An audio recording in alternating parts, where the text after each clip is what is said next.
So for the last 2 years, the Idaho stabbings have been bugging the shit out of me. And they're very sad.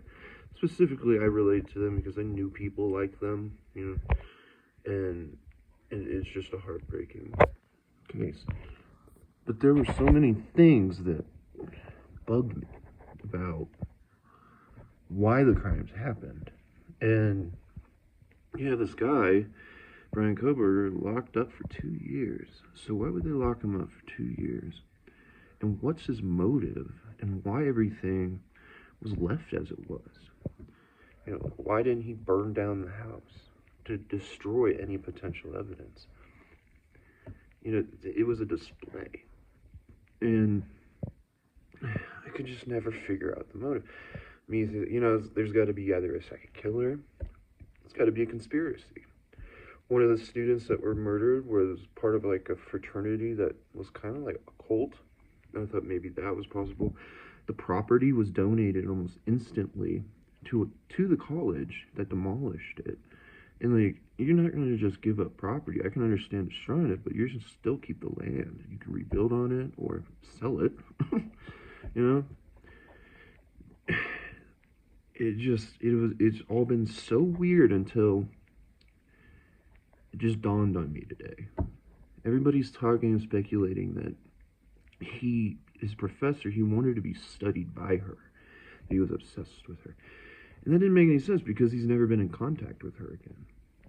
And you're looking at a criminology degree in a dying field because people are safer than they've ever been. They're more aware than they've ever been. They can defend themselves. And and we're all in connection through, technology, that like serial killing is more and more difficult to achieve. And so I'm guessing Brian realized this, right? That, his professor is one of the top in our field, that she has almost a monopoly, right, on the education of it. And he is a sociopath. So they're starting to correlate between Ted Bundy and all these other things, and they're tracking it back and back and back, studying him. That, sociopaths are attention seekers and manipulators, and they want to own. Like, they only want to be seen, and if they can't do that, they will sabotage you for that. And that's why Ted Bundy liked ownership, was that he could take his victims. And these bodies were mutilated, but they weren't abused. And they left 2 survivors, and that always just bugged me. I'm a big fan of, like, Sherlock Holmes. I do a lot of puzzle games, and I've played a lot of war games and studied all sorts of things. So I'm really good at analysis. And ironically, I have a lot in common with that fucking guy, but that's just because, I had social anxiety as a kid, and I was awkward at parties, and I like to go hiking at night. That was another thing that they were talking about, that they think that's creepy. I climbed a mountain at night and just slept on top of it, looking at the stars and the city lights. Like, that's romantic for me, a romantic way to live. I used to climb in Tempe, Arizona, up the mountain there and just enjoy the city. And so they're looking for any explanation. So what's the explanation?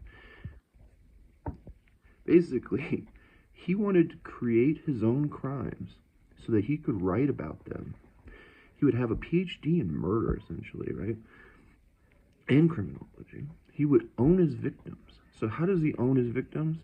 Copyright, education, being paid to educate about himself.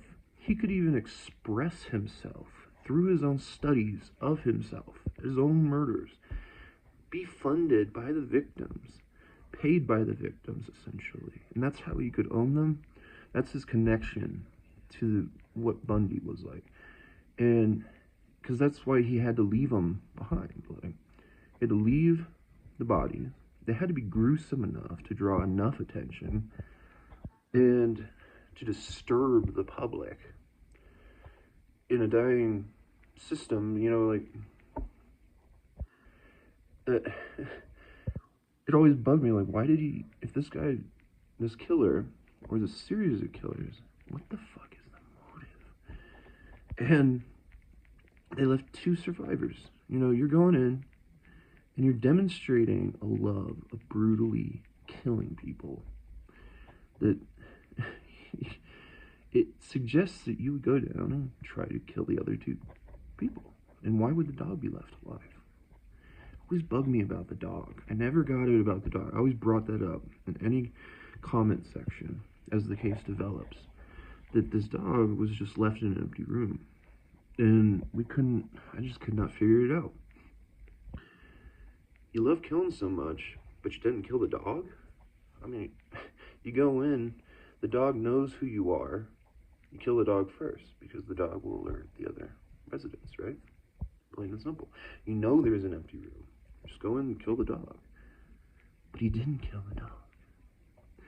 And so he goes in, he goes upstairs. Most likely, the dog woke up the girl on the 2nd floor. She puts the dog in the room, I believe. And that's when she starts hearing the noises and runs back. And then, you know, Brian's already done at that point. And,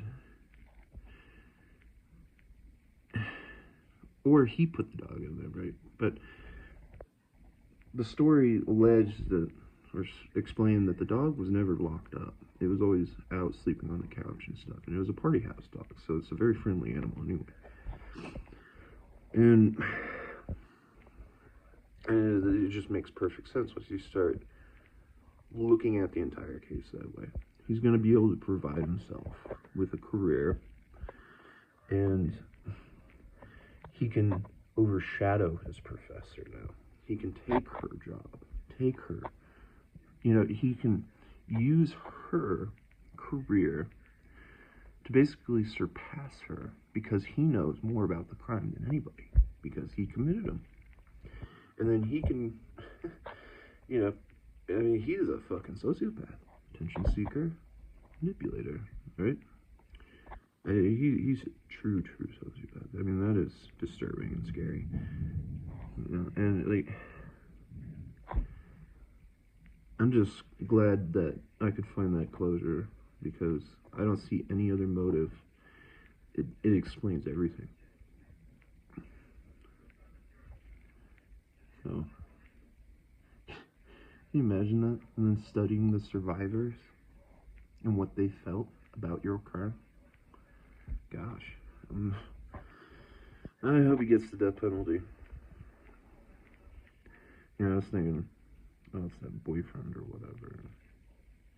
Could have been the father, because the family changed the locks right before they happened. You know, and the girl had to move out. I think she was failing out of school, so maybe it was a money thing. But those are the only other particular motives aside from the survivors. That all makes sense now, because you kept somebody in prison for 2 years. You know you're going to win the case. You don't do that unless, because if they're innocent, they're just going to sue. And that if they were the killer anyway, then you just created a rich killer. So either way, he's taking a gamble where he can get, you know, the money he needs to pursue his career. Because if he's proven innocent, what do you think he's going to do? He's still going to write a book about himself, right?